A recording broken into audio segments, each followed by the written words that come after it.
Gravando, 3, 2, 1 e... Seguinte. Primeira coisa que vocês façam aí, vocês reabram o arquivo da aula passada. E antes de qualquer coisa, a gente vai adicionar, principalmente quem está com computador próprio, uma nova funcionalidade aqui, entendeu? A gente vai precisar dessa funcionalidade para a aula de hoje. Como é que vocês adicionam essas funcionalidades? Você vem aqui no menu Options, e aí você vem aqui em Add-ons. E aí o Origin vai carregar todas as adicionalidades aqui que vocês poderão utilizar, essas funcionalidades.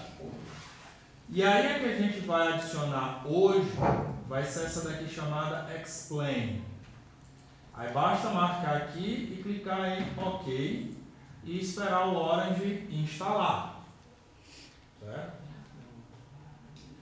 Ele vai demorar um pouquinho, mas aí quando ele terminar a instalação, ele vai pedir para vocês reiniciarem o Orange. Misericórdia. Mas aí é bom que aí dá tempo de ligar e tal, ressuscitar. Esse é o problema de rodar o Orange no Windows, porque no Windows é ligeiro assim. É Explain, né, pro? Explain. Tá, esse é. Aqui, ó, Explain. No Linux é ligeiro assim, nem um trem-bala japonês.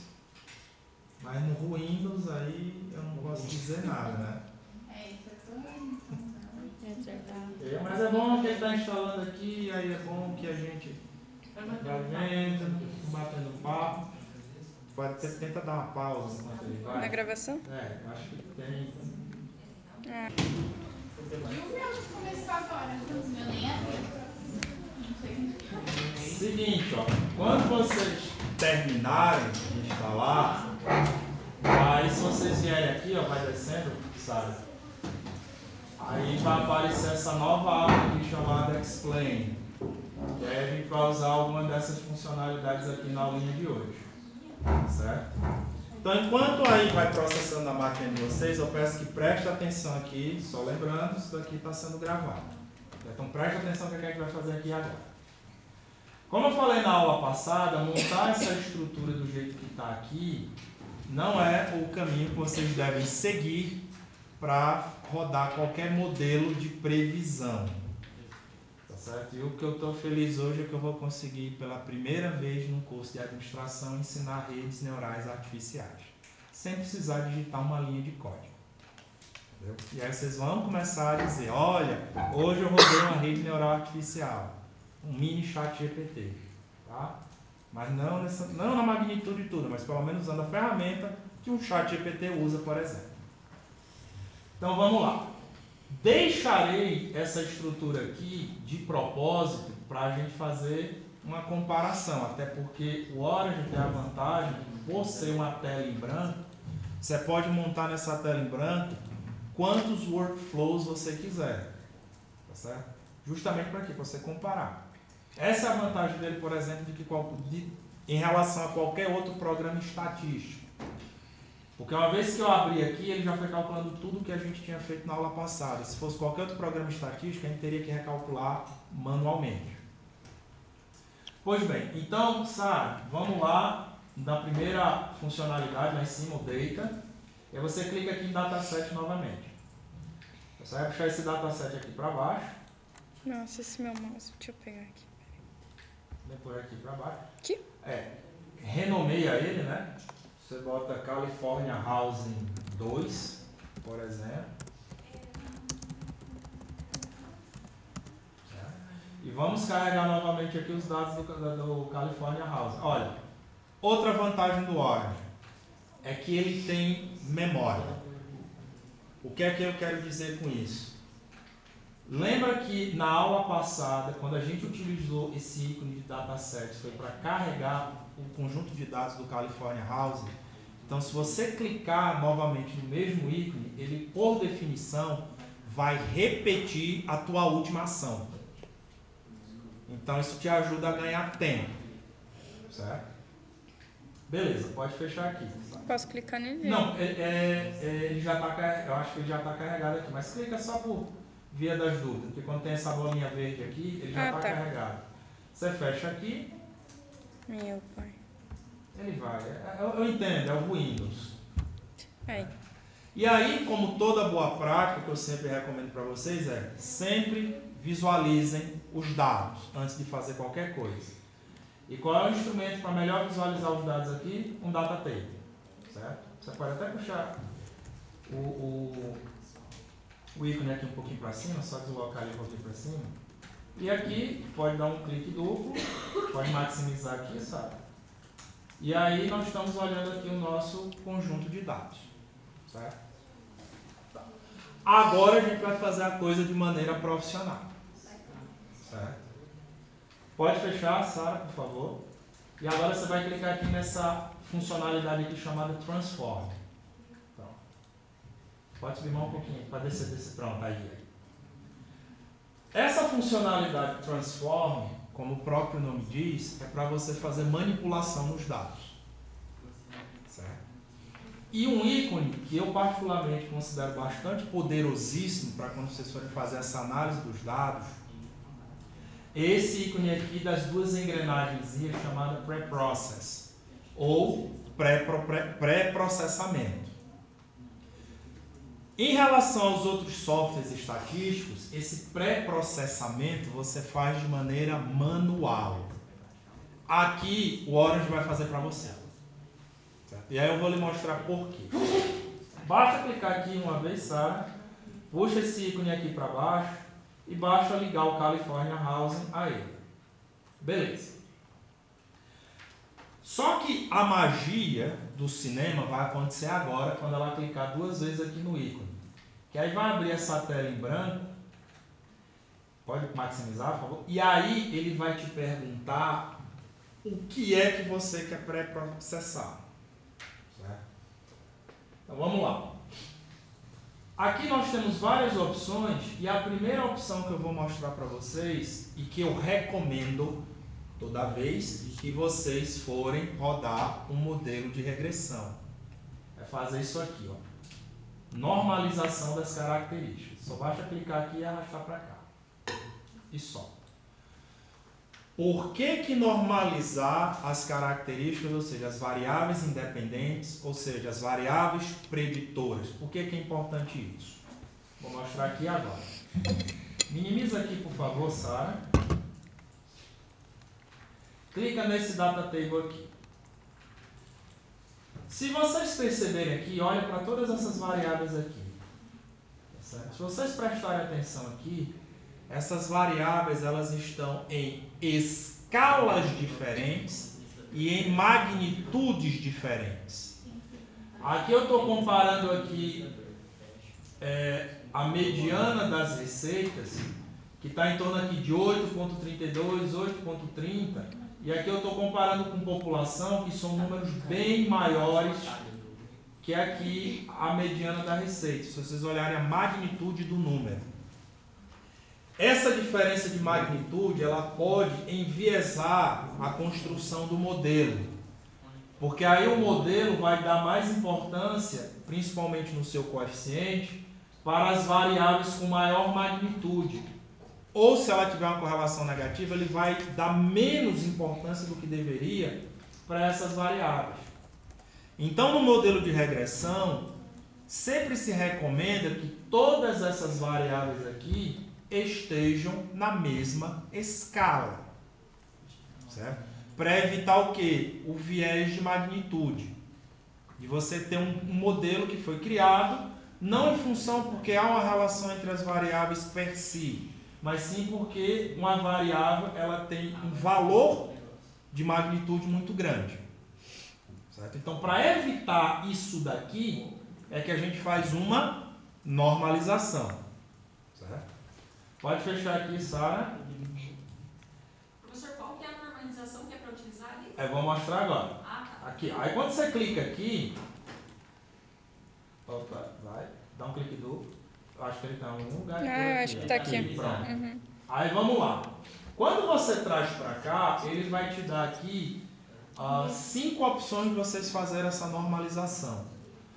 A mais comum, mas não é a única, é justamente a primeira, que é a padronização para que a média seja igual a 0 e o desvio padrão seja igual a 1. E essa padronização, vocês viram isso em estatística. Tá até uma formulazinha bem característica disso daí. Deixa eu ver.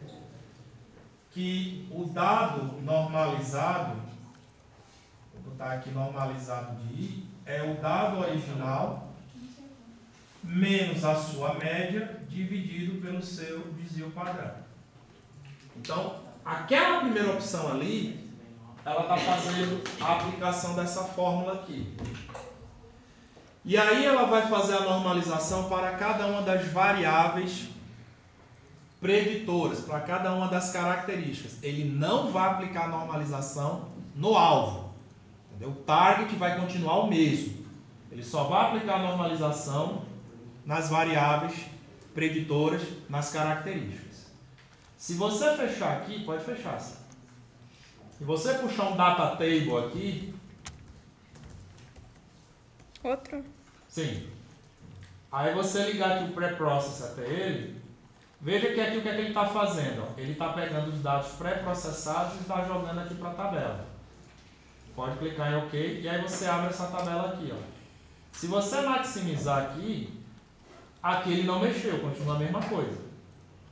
Entendeu? Mas se você olhar agora aqui, ó, todas essas variáveis estão na mesma escala, que de fato aqui não tem escala nenhuma. Ele retirou as escalas e aqui todas as variáveis agora estão num nível de magnitude que você pode inclusive comparar.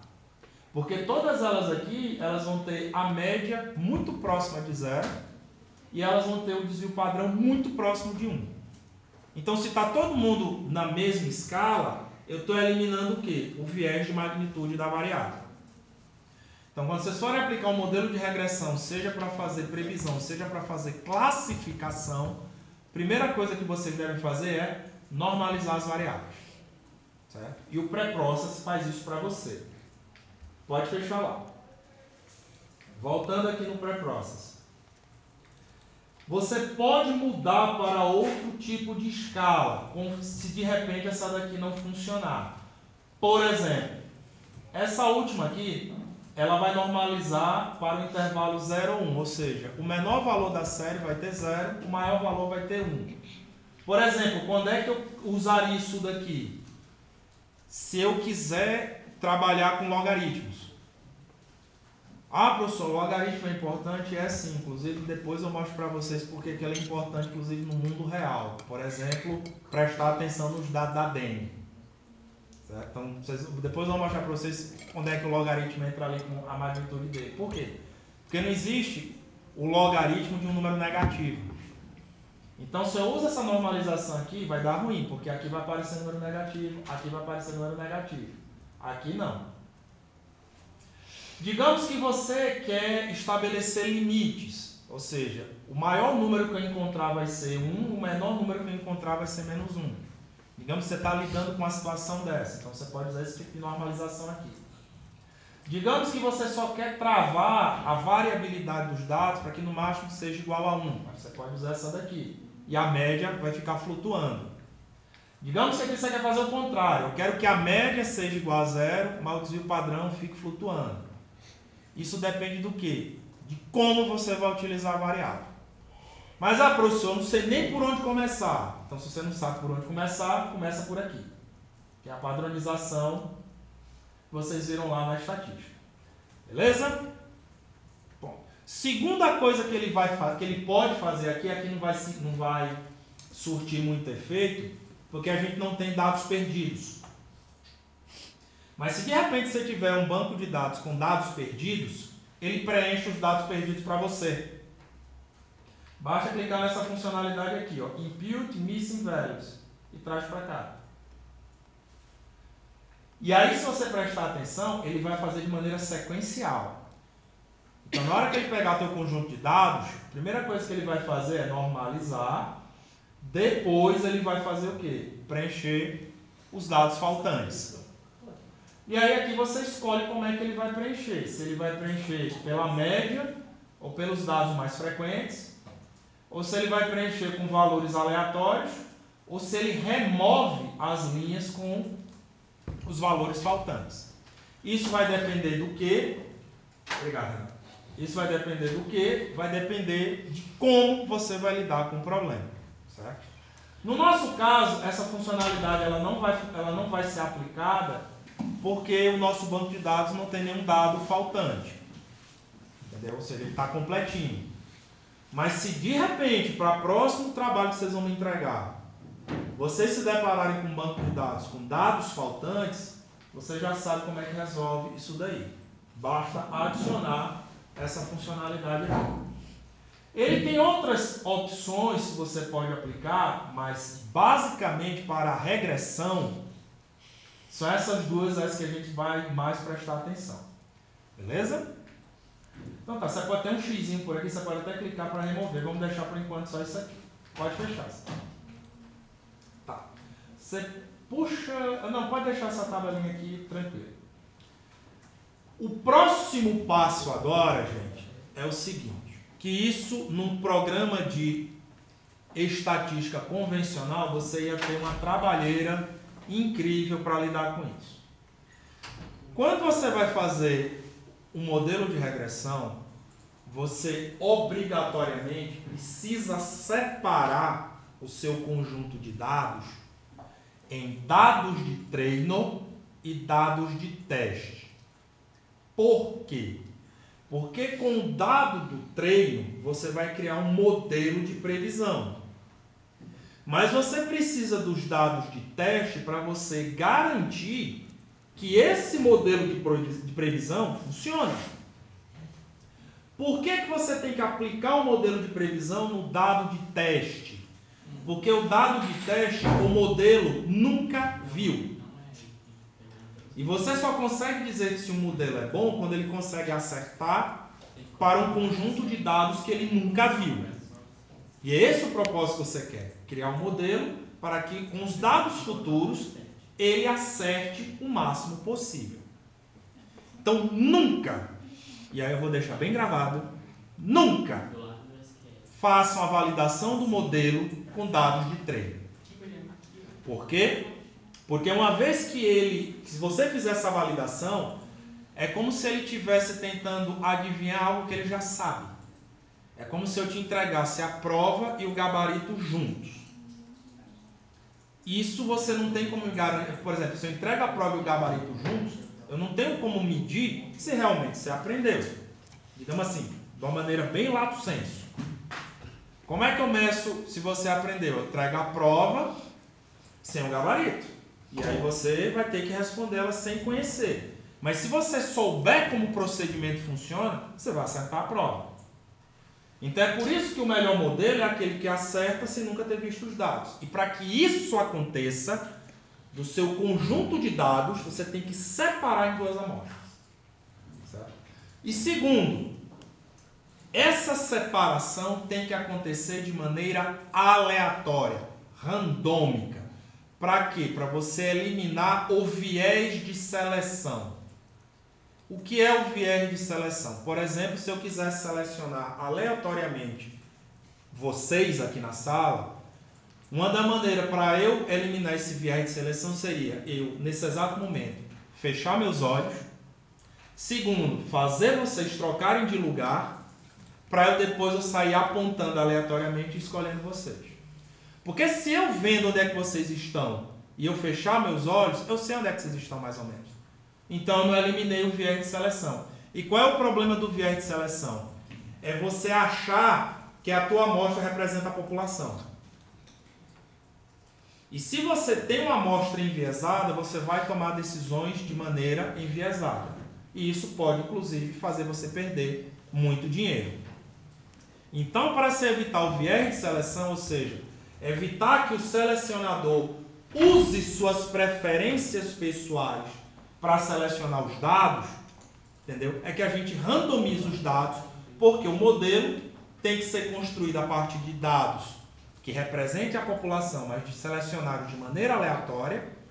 E segundo, que ele acerte os mesmos dados, só que eles nunca viram, dados que ele nunca viu, ou seja, ele vai dentro do mesmo conjunto de dados tentar prever informações que ele nunca viu. Se ele consegue fazer isso, você tem um modelo muito bom. E aí você pode guardá-lo para fazer futuras previsões. E aí, professor, como é que a gente faz isso? Muito simples. Nesse primeiro ícone aqui chamado Data Sampler, certo? Que é aqui a tabelinha com um dado aqui nele. Certo? O Data Sampler aqui. É o primeiro ícone aqui da funcionalidade Transform. E aí o que é que você faz? Basta simplesmente ligar aqui o Data Table a ele. Lembrando que eu sempre tenho que selecionar de dado para dado. Ok? E aí eu dou um clique duplo nele e ele vai abrir esse menu aqui. O que é que esse menu vai te dizer? Primeiro passo, ele vai te perguntar aqui como é que você quer separar entre dado de treino e dado de teste. Se você prestar atenção aqui, ele tem uma espécie de régua, no qual, se você puxar esse marcador para cá, entendeu? A tua amostra de teste, de treino, será igual a 0, e a de teste vai ser igual ao tamanho do arquivo por completo. Se você puxar de uma vez para cá, a tua amostra de teste, de treino vai ser 100% e tua amostra de teste vai ser igual a 0. E aí tu me pergunta, e aí, professor, qual é a proporção ideal? Resposta, não tem. O que se tem é um ponto de partida, que pelo menos seja meio a meio. Então, o ponto de partida ideal seria meio a meio. Qual é o problema de ser meio a meio? É que perceba que quando tu diminui muito a tua amostra de treino, o modelo ele vai treinar menos. E se eu treino menos, eu não necessariamente eu vou acertar bem. Certo? Por outro lado, se eu ponho aqui em torno de 70%, que é o padrão, mas não é a regra, não é algo assim imutável, aqui eu treino um pouco mais, mas aí eu tenho um teste suficientemente aceitável para que eu consiga acertar dados que eu nunca vi. Certo? Pode ser 80-20, pode ser 60-40, pode ser 65-35, isso depende do quê? Da situação que você está lidando. Mas de ponto de partida, normalmente utiliza 70-30. Isso é uma opção aqui. Tanto é, se tu esticar aqui, vê se tu consegue esticar, Sara, aqui um pouquinho, ver se ele vai. Vai. Não vai, pronto. Tanto é que na hora que ele dá essa seleção aqui, ele já está dizendo aqui como é que vai acontecer a distribuição dos dados aqui. Ó. Aqui embaixo, eu estou apontando aqui aqui, ó, clica aqui. Que aí ele vai dar aqui embaixo a amostra de teste, ou seja, vai ter 6.192 observações, e aqui o treino com 14.448. Então, ou seja, ele já separou os bancos de dados para você. Pode clicar fora aqui, ó. Volta aqui, acho que ele deve estar por aqui.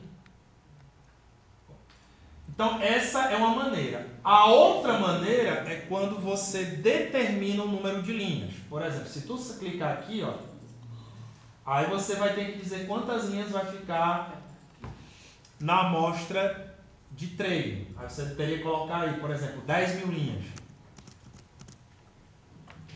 Aí se tu clicar fora, tu tem que dar um tab ali, acho que dá um tab ali.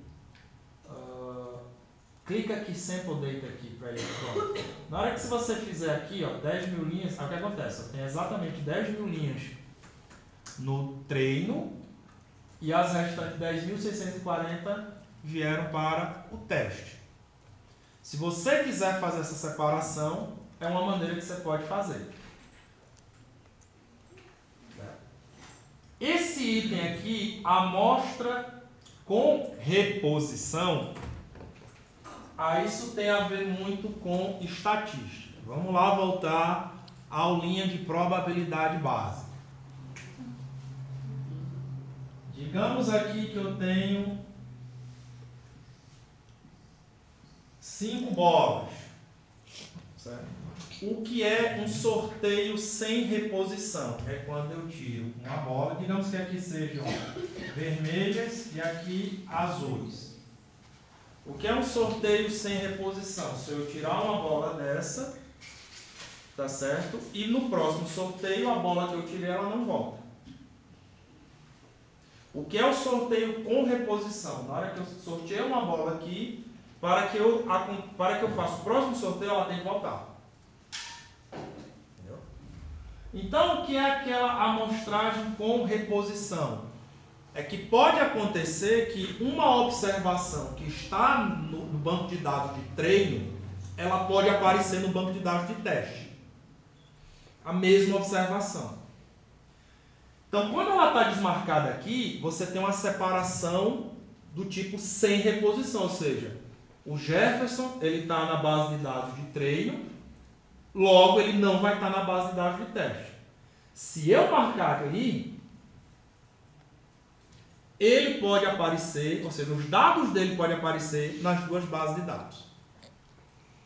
Normalmente a gente não marca, certo? Para marcar ali, você tem que ter uma explicação do porquê que você quer que os dados do Jefferson apareçam nas duas bases de dados. Normalmente não é, ou seja, elas são mutuamente excludentes. Você só pode pertencer a um dos grupos.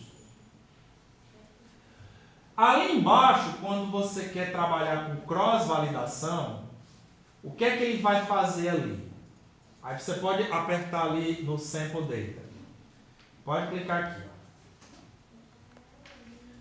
O que é que ele faz aqui? Tá certo? Veja que ele fez a separação aqui, só tem 2064. Só clicar ali de novo. Só clicar ali de novo. Aqui tem 2064, aqui tem 18.576. Beleza. Pode clicar fora. Pode clicar por aqui. Pronto.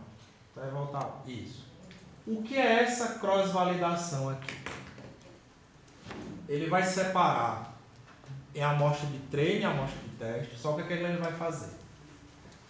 Como eu marquei ali 10 subgrupos, então ele vai fazer assim. Ele vai pegar a amostra toda, vai separar em 10 subgrupos, vai selecionar 9 para ser aleatoriamente, para ser a amostra de teste, de treino, perdão, e o último que ficar vai ser a amostra de teste. Aí depois ele junta tudo de novo, separa em mais 10 grupos de maneira aleatória, vai selecionar 9 de maneira aleatória e o outro vai ficar como de teste. Então é como se fosse uma amostragem dentro de uma amostragem. Isso daí é muito importante no sentido de você garantir a robustez do teu modelo. O teu modelo vai ser bom se ele conseguir acertar dados que ele nunca viu, independente de como é que você faz o sorteio. E aqui, por último, tem a técnica do bootstrap. A técnica do bootstrap, para eu não falar besteira, o que é que eu peço? Sara, vai aqui no Google, aí você olha, bootstrap, sem espaço, sempre SAM, ali, ó, clica nesse aqui, ó. Isso aí. Aí tem toda aqui a explicação, pode até clicar aqui, por exemplo, ele vai explicar o que é a amostragem do tipo bootstrap, que é uma amostragem que tem o mesmo tamanho do conjunto de dados original, só que ela é feita com reposição. Certo? Então o que acontece? Eu sempre vou sorteando o mesmo conjunto de dados e o Jefferson, por exemplo, vai ficar sempre aparecendo no treino, teste, treino, teste, treino, teste. Você vai usar isso aqui. Quando? Se teu problema pedir que você faça a amostragem do tipo bootstrap. Certo? Pode minimizar aqui, Sara. Mas, digamos assim, professor, eu estou começando agora. Começo por onde? Aqui em cima. Certo? Outra coisa. Você está vendo que aqui está marcado replicable, deterministic, sempre?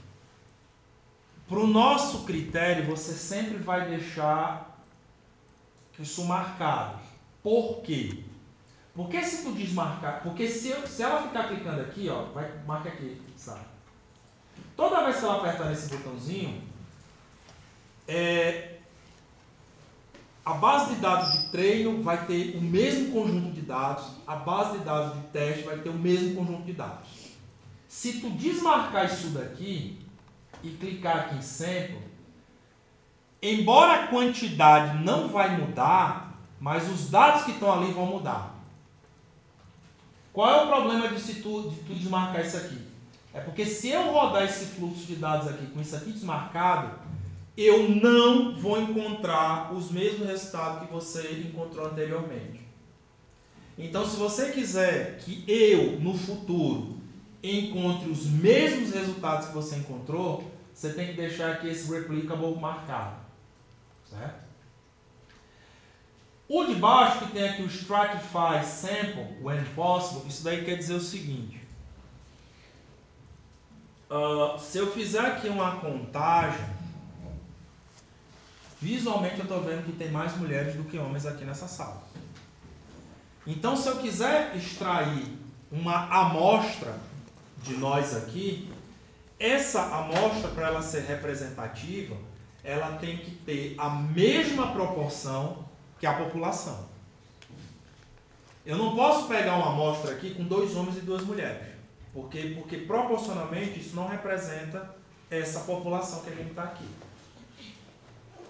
E isso você tem que levar em consideração quando você for fazer a amostragem. Certo? De que a amostra tenha a mesma proporção que a população. Então, sempre a gente também deixa esse outro marcadinho aqui.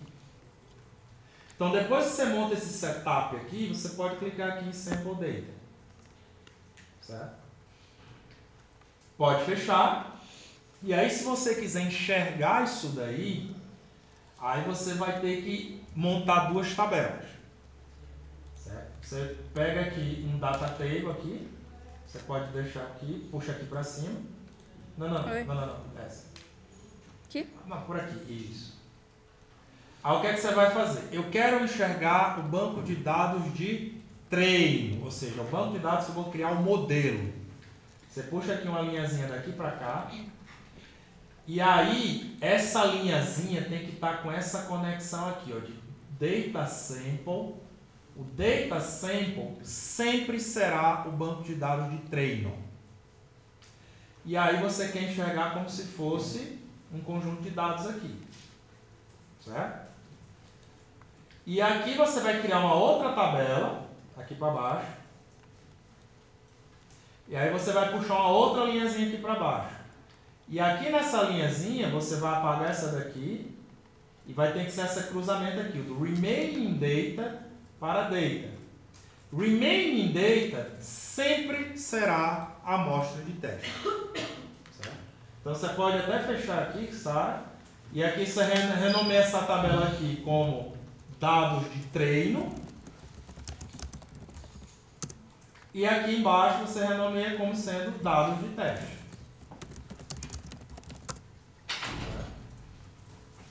E aí eu estou fazendo isso daqui só para uma questão de visualização. Se você der um clique duplo aqui, você maximizar aqui, ó, está aqui 14.448 instâncias, ou seja, observações. Pode fechar. Se você clicar aqui, 6.192 instâncias ou observações. E com os dados já normalizados aqui. Só não é normalizado a minha variável que eu estou querendo prever. Certo? Não é para aplicar normalização aqui. Pode fechar? Beleza.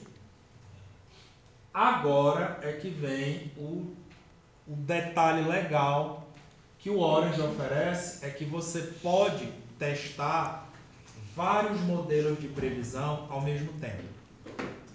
Esse é o grande detalhe dele, diferentemente de outros programas de estatística, que normalmente você testa os modelos de maneira individual e depois, manualmente, você vai fazer essa junção, essa comparação. Aqui ele já vai fazer tudo isso para você. Como é que a gente vai fazer isso? Desce um pouquinho aqui com a barra de rolagem, sabe? Porque a gente vai... tenta puxar isso aqui um pouquinho para baixo, isso. Pronto. Mais ou tá bom? Pode ser assim, aqui tá bom. E aí a gente vai fazer o seguinte. Você vai descer aqui um pouquinho e aí você vai clicar agora nessa funcionalidade chamada Evaluate. Como o próprio nome fala, dentro desses ícones aqui, nós vamos trabalhar com ícones de avaliação de modelos. E o primeiro ícone que a gente vai trabalhar é esse daqui, o Test and Score. Basta clicar uma vez nele. Aí põe ele aqui no centro, aqui, ó, bem aqui. Isso. Certo? Esse ícone, para ele funcionar, primeiro ele precisa saber quais são os seus conjuntos de dados e ele precisa também saber que modelo você vai testar. Certo? Primeiro passo, vamos informar a esse ícone aqui quais são os nossos conjuntos de dados. Então, primeiro você vai puxar aqui do DataSample uma linha para cá. E essa linha vai ser do jeito que está aqui, ó. DataSample para Data. Ok. E aí você vai puxar uma outra linha aqui, ó. Para cá. E aí a outra, pode clicar nela. E aí aqui você vai ter que puxar aqui de Remaining Data para Test Data. E aí tem que ter essa configuração aqui, tá vendo? Ó? Data Sample tem que ir para Data e Remaining Data tem que ir para Test Data. Clique OK. Só que por enquanto ele não fez nada. Por quê? Porque ele não sabe que modelo você quer aplicar. Aí agora a gente vai dizer para ele qual é o modelo que você quer que ele teste.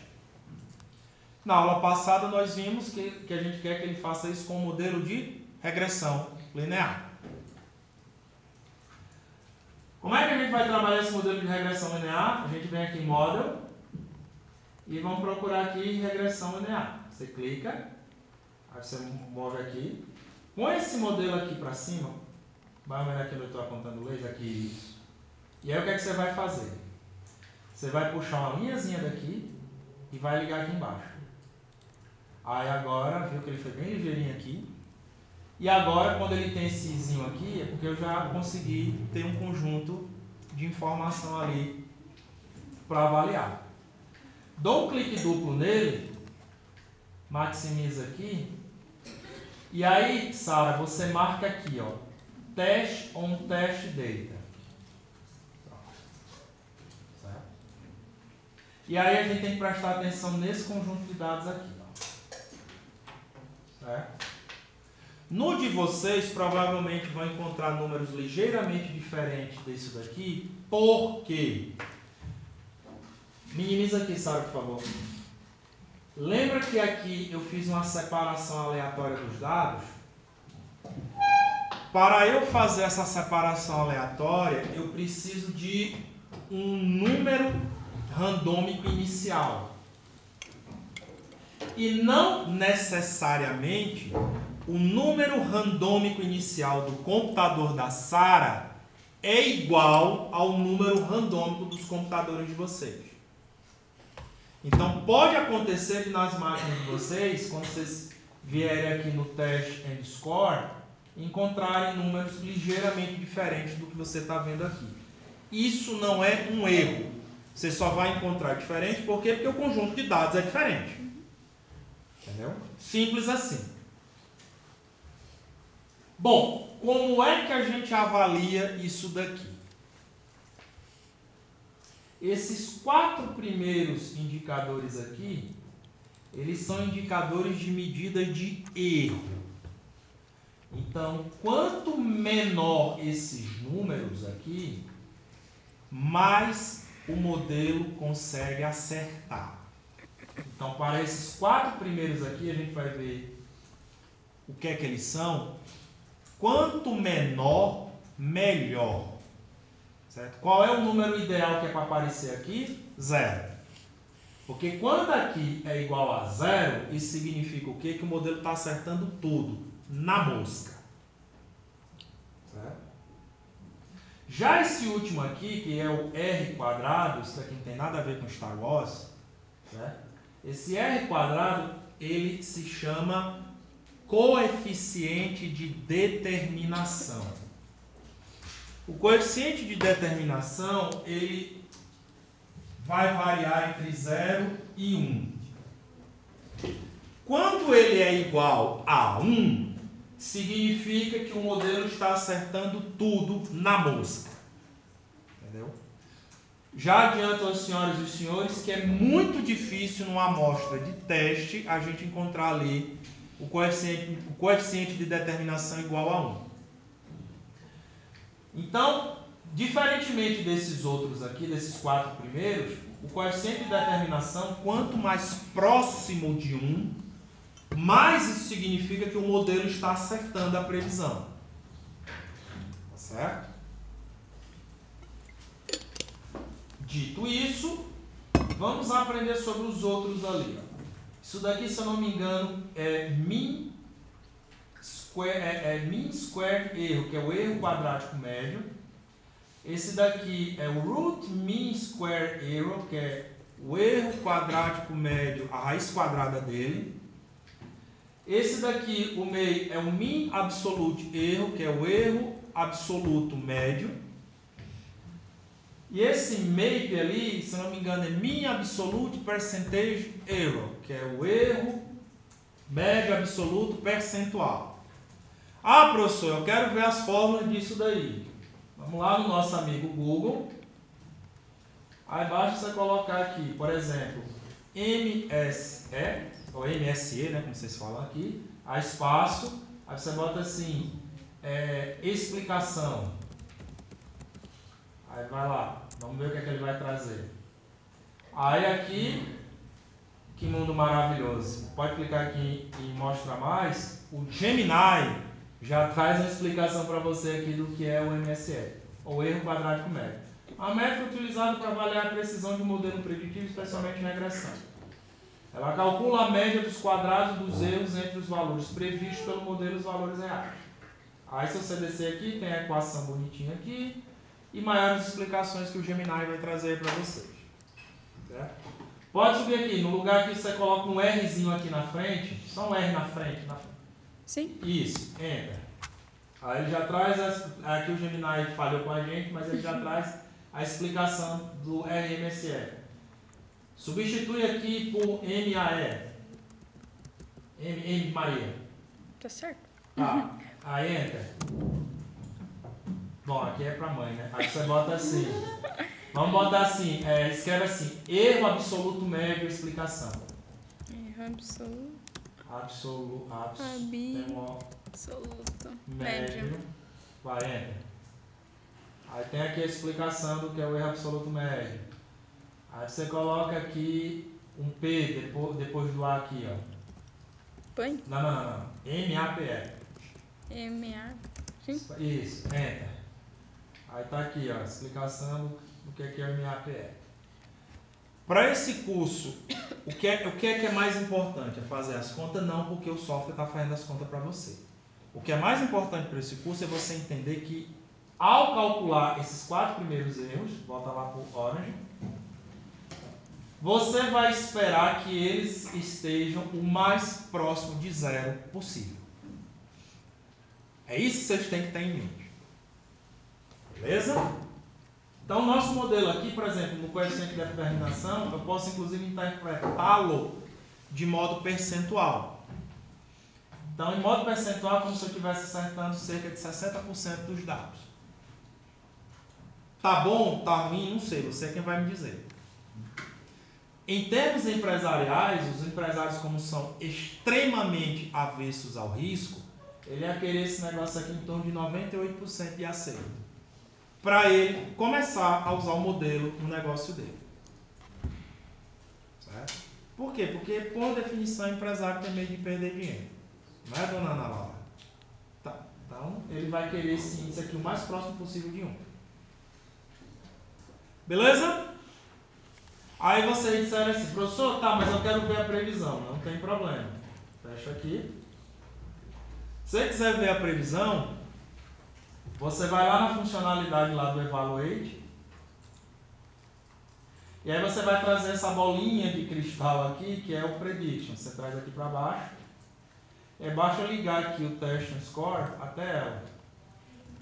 E aí você quer pegar as previsões e jogar na tabela de dados, ok? Se você clicar aqui, ó, maximiza.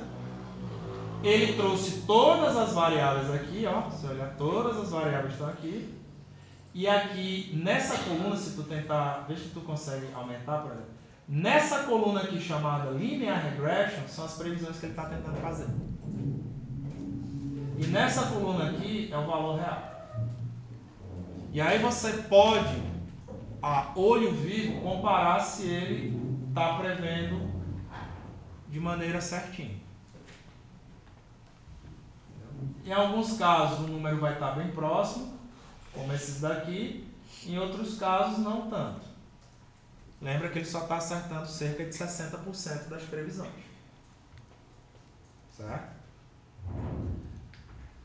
Então, fechando aqui, quando você for montar modelo de previsão, de regressão, essa é a estrutura básica que você vai começar.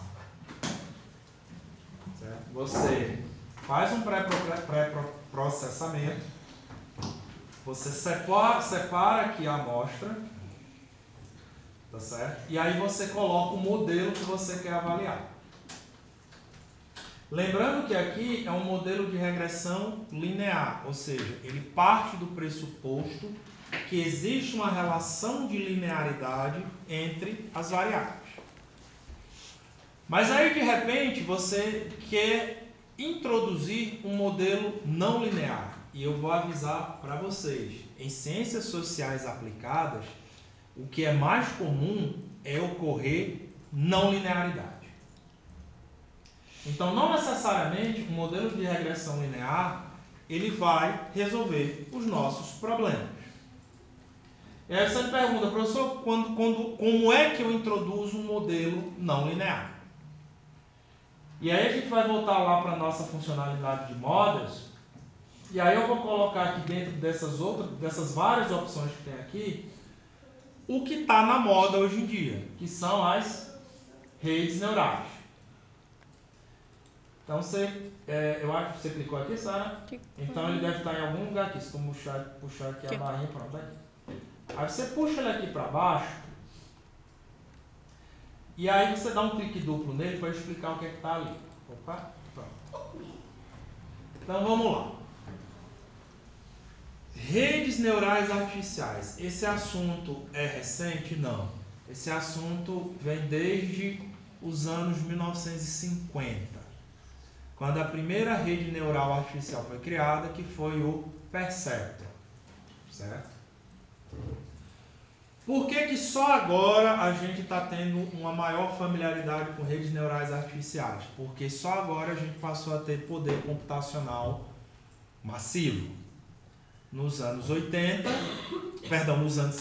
para você ter ideia, o poder computacional era na casa de kbytes.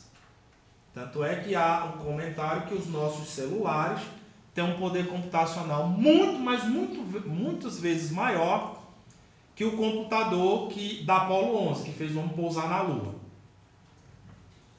Entendeu? Então, o nosso celular tem um poder computacional muito maior do que o computador de bordo da Apollo 11. Certo? E como o próprio nome diz, redes neurais artificiais é você fazer uma simulação no computador do que acontece dentro do teu cérebro. Certo? E aí a gente vai criar o quê? Uma rede de neurônios artificiais. E a partir dessa rede de neurônios artificiais é que você vai pedir para ele resolver o problema. Como é que você faz essa separação? Você faz essa separação dizendo para o computador quantas camadas de neurônios você quer. E aí você vai dizer em cada camada de neurônio quantos neurônios você quer que exista lá.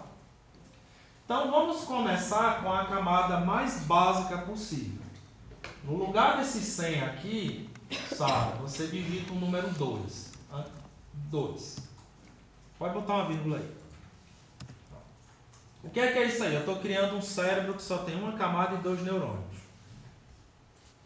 Popularmente conhecido como tic-tac, né? Lembra da piada? Fulano de tal bota o tic-tac para trabalhar. Entendeu? Então, vamos ver se só com 2 neurônios ele vai conseguir fazer essa previsão? Você fecha aqui. E aí o que é que você faz, Sara? Basta só simplesmente pegar aqui uma linhazinha e ligar aqui em cima. E aí ele já vai fazer toda a computação para você. Espera. Vai dar um clique duplo aqui. E aí, ó, se você observar aqui, com 2 neurônios, eu estou ligeiramente prevendo melhor que um modelo de regressão linear. Veja que aqui, ó, eu estou acertando um pouquinho mais que um modelo de regressão linear. Então, se você tivesse que escolher entre esses 2 modelos, seria escolher qual? Redes neurais. Aí a pergunta é, se eu colocar mais neurônios, resolve? Melhora? Vamos testar. Aqui eu parei com 0,625. Para fechar aqui, sabe? Volta para cá. No lugar desse 2, bota aí 5. Pode fechar aqui. Na hora que você fechar, ele já vai calcular de novo. Vai dar um clique duplo. Na hora que eu coloquei 5 neurônios, melhorou um pouquinho. Foi de 0,625 para 0,692. O que é que isso quer dizer, gente, logo de cara? É que existe uma relação de não linearidade entre essas variáveis. Certo? Não são retas que vão explicar a relação entre elas, mas sim curvas. E é nessa tentativa aqui de uma rede neural que eu estou tentando descobrir quais são essas curvas aí. Certo? Pode fechar aqui, sabe? Volta lá, aqui na rede neural. Aqui eu só estou utilizando uma camada de neurônios. Se eu colocar uma segunda camada de neurônios, melhora? Aqui depois do 5 é só tu digitar um outro número 5. Tem que pôr vírgula? Não precisa não, não precisa não. Ele vai calcular aqui, pode clicar aqui, o que é que ele está fazendo aqui? Ó? O meu cérebro agora tem 2 camadas de neurônios, em cada camada eu tenho 5 neurônios. Vamos ver se com essa estrutura aqui a coisa melhora. Pode fechar, clica aqui, olha quanto subiu aqui. Ó. Então vocês estão percebendo que à medida que eu vou modificando a arquitetura da minha rede neural, ela vai melhorando sua capacidade de previsão. Mas não necessariamente quanto mais melhor. Certo? Não necessariamente quanto mais melhor. Que eu parei em 0,736. Fecha aqui, sabe? Vamos aqui. Agora no lugar 55, bota 50,50. E aí vamos ver aqui. Agora o meu cérebro tem 2 camadas, em cada camada tem 50 neurônios. Ele vai demorar um pouquinho aqui para calcular. Mas ele vai dar uma resposta. Claro, esse tempo aqui vai em função do teu computador. Veja, ó, que não melhorou absurdamente. Ó. Ou seja, eu aumentei 10 vezes a quantidade de neurônios em cada camada, mas isso não melhorou substancialmente aqui a minha rede neural. Então, não é tornando o modelo mais complexo que você vai ter o melhor resultado. Não existe essa relação direta. Certo? Então, o que é que eu estou falando isso? Por que eu estou falando isso? É que quando vocês vão fazer esse tipo de modelagem, vocês têm que cuidar com a complexidade do teu modelo. E, normalmente, os modelos mais simples tendem a ser os melhores.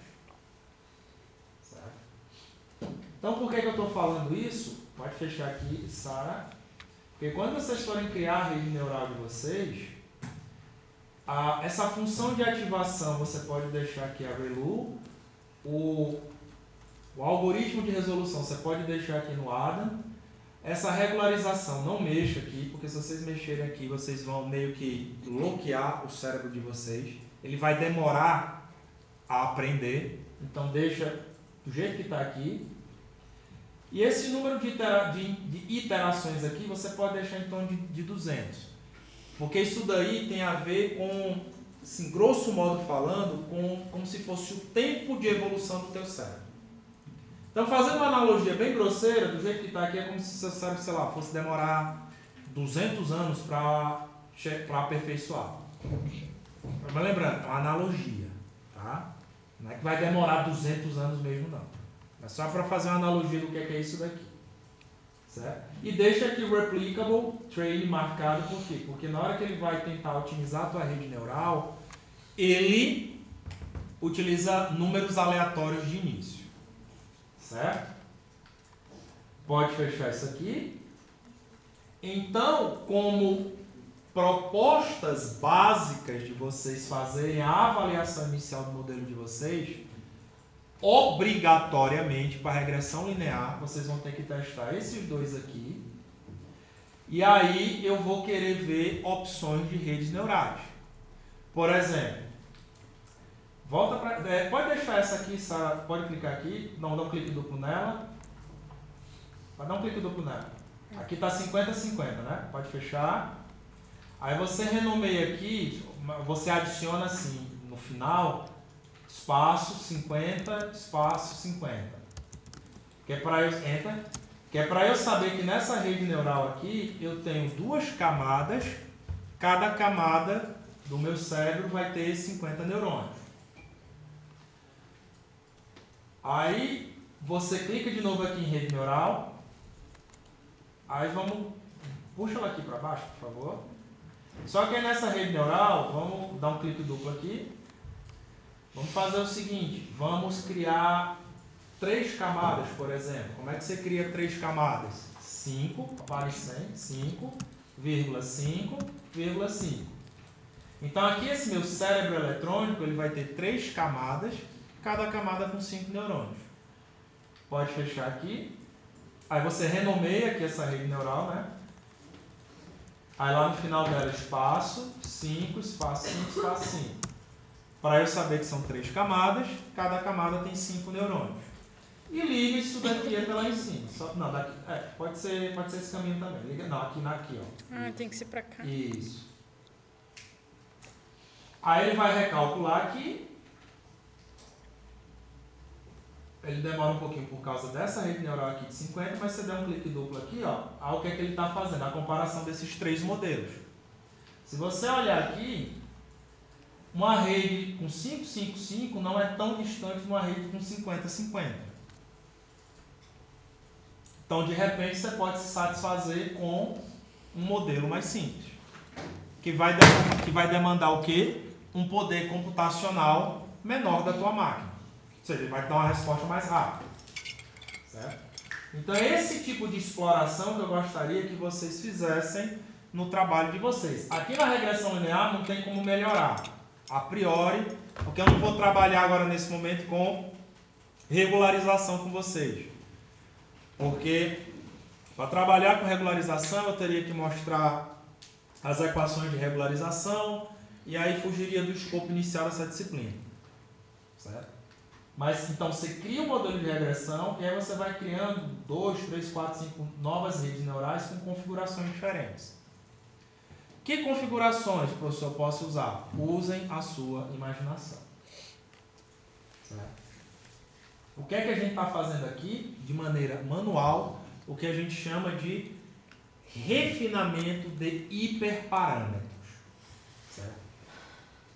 Por exemplo, fazendo outra analogia, quando você tem o rádio do seu carro, ainda que seja ele digital, eu não sei se vocês já perceberam, mas todo rádio digital tem um botãozinho lá de SIC, certo? SIC. Então hoje em dia está mais fácil, porque você aperta nesse botão aqui e ele automaticamente vai ficar procurando as estações de rádio para você. Na minha época, não tinha esse botãozinho. Era esse botãozinho aqui que você tinha que ficar girando, ou para cima, ou para cá, entendeu? E você manualmente tinha que ficar procurando qual é a estação de rádio. Então, esse ajuste, tá entendendo? É o que a gente chama de ajuste de hiperparâmetro. Você vai ficar ajustando o modelo até encontrar o melhor resultado possível, mas claro, de modo que o modelo seja o menos complexo possível. Então, o que é que eu espero de vocês? Façam algumas experiências. E se vocês perceberem aqui, pode fechar aqui, Sara, por favor? É muito simples.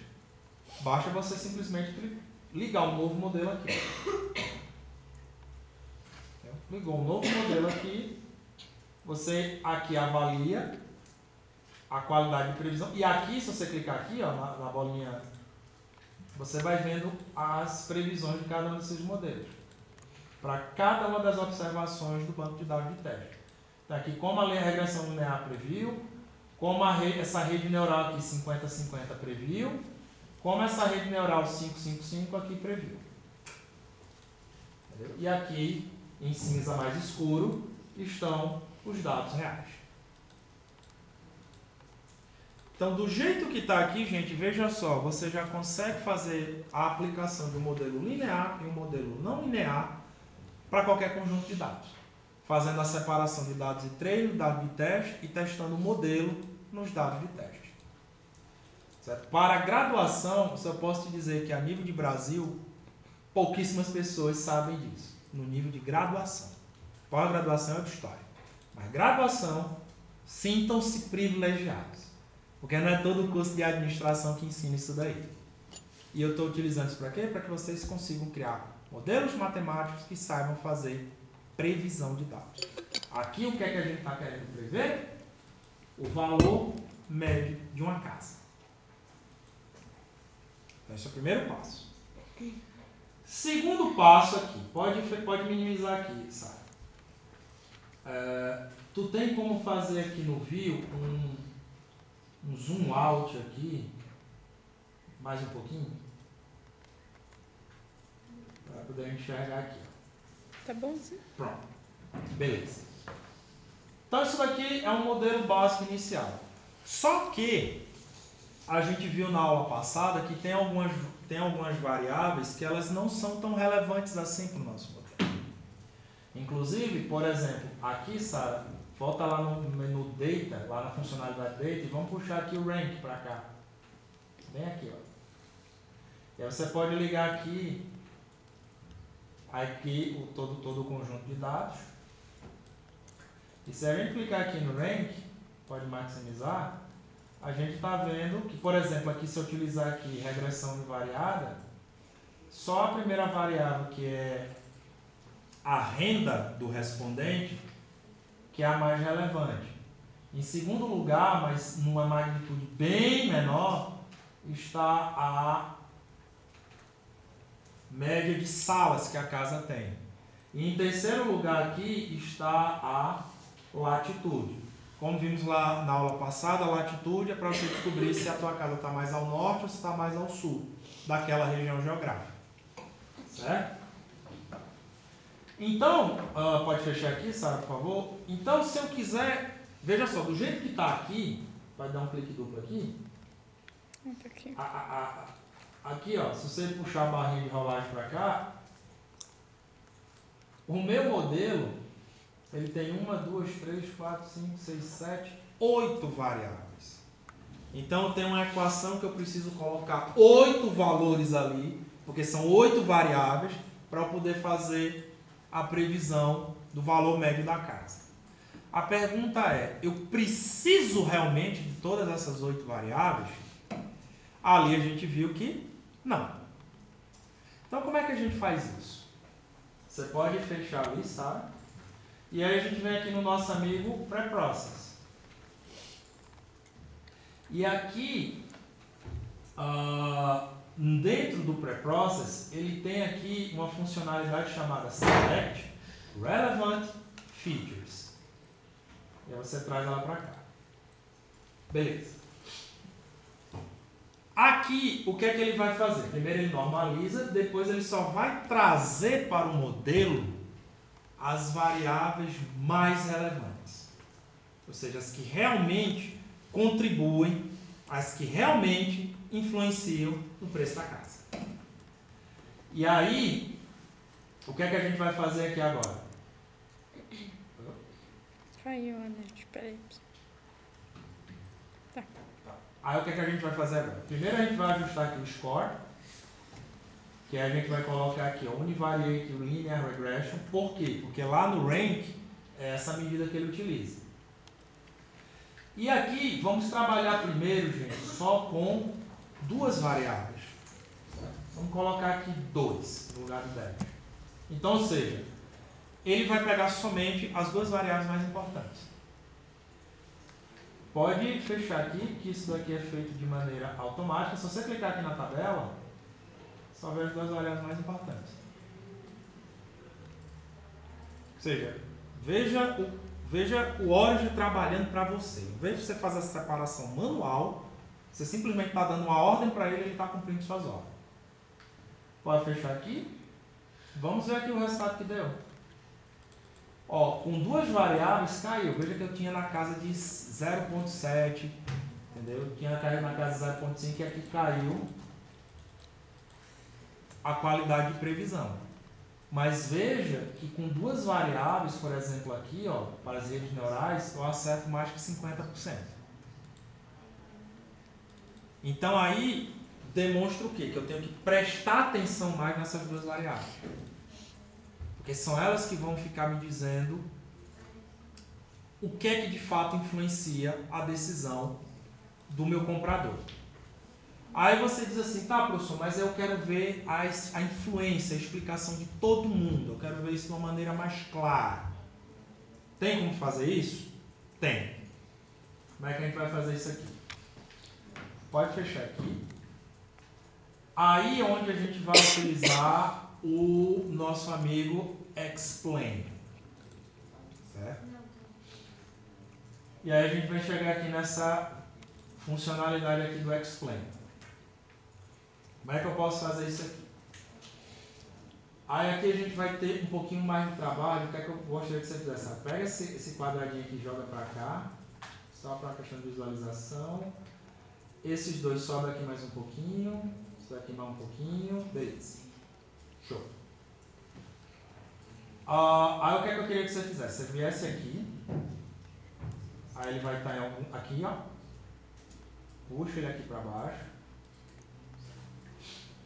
E aí é o seguinte. Para que ele funcione, a gente vai ter que fazer um novo desenho aqui. Primeira coisa que você vai ter que fazer é puxar uma linha daqui do data sample aqui para ele. Acho que puxa ele aqui para baixo, bem aqui para baixo. Bem para baixo aqui, só para... Aí depois tu desce a barra de rolagem aqui. Tá. Aqui nessa linha, tu clica aqui, para dar um clique duplo, eu tenho que garantir isso aqui, ó. Que o data sample vai para data. Certo? Primeira coisa que eu tenho que fazer é isso. Ok. Segunda coisa que eu vou fazer, eu vou lá em Model. Vamos pegar, por exemplo, um modelo de regressão. Certo? Você clica aqui de novo no modelo de regressão. Aí você puxa para cá, pode deixar ele por aqui. Ó, tá aqui o livro. Aí o que é que a gente vai fazer? Você vai lá em cima. Você vai puxar outra linhazinha para cá. E aí aqui nessa linhazinha, puxa ele para cá só para o pessoal ver aqui. Aí nessa linhazinha aqui, você também tem que garantir que data sample está indo para data. Tem que garantir isso aqui. Clica OK. E aí agora você vai puxar uma linhazinha do modelo aqui para o Explain. Não, aqui, isso. Puxa ele só um pouquinho para frente. Não. Puxa só esse aqui um pouquinho para frente aqui. Vamos ver aqui no laser, isso. Veja que aqui na linha está escrito aqui Model, tá vendo? Model. Pode clicar OK. E aí você clica aqui no Explain. Quando você clica no Explain, ele está te mostrando aqui graficamente a importância que a variável tem no teu modelo. E aqui no que você está vendo, aqui é o seguinte. Esse tamanho aqui, tá entendendo? Ele está te mostrando o seguinte. Se você retirar essa variável do teu modelo, o quão teu modelo vai piorar. Entendeu? Lembra que aqui vai de 0 a 1, aqui eu mostrei aqui no quadro, o coeficiente de determinação aqui, ó.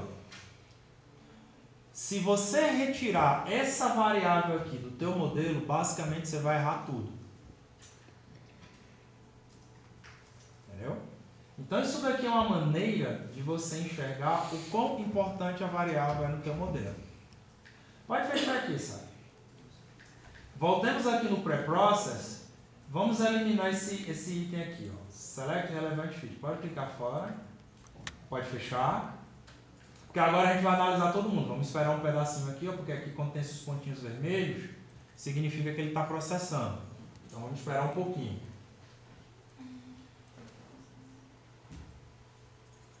Ele vai, calma que ele vai.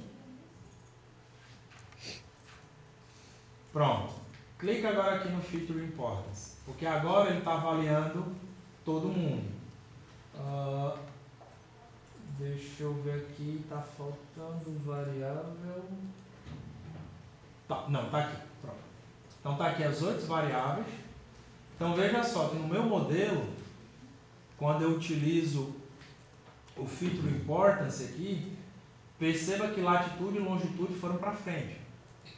Daqui, ó. Que antes lá no ranking ele não me dizia que elas eram importantes. Pode fechar aqui, ó.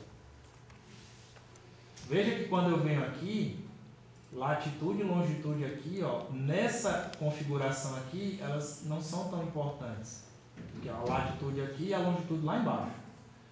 Nessa outra configuração aqui, ó, latitude e longitude começa a dar uma certa relevância. Por que dá uma diferença nisso daqui em relação àquele outro ícone? Pode fechar. Porque aqui eu não tenho modelo nenhum. Aqui eu tenho um modelo específico. Então, isso daqui é para você ter uma ideia antes de você colocar qualquer modelo para avaliar. Mas o relato final, tá entendendo? A minha sugestão é sempre utilizar o Feature Importance. Clica aqui. E você olhar dentro do modelo completo quem é realmente importante. E aqui a gente descobre que latitude e longitude também são importantes. Então, o preço da casa, ele é definido pela renda do comprador, mas também é definido pela localização da casa. E como é que eu descubro a localização da casa? Latitude e longitude. Entendeu?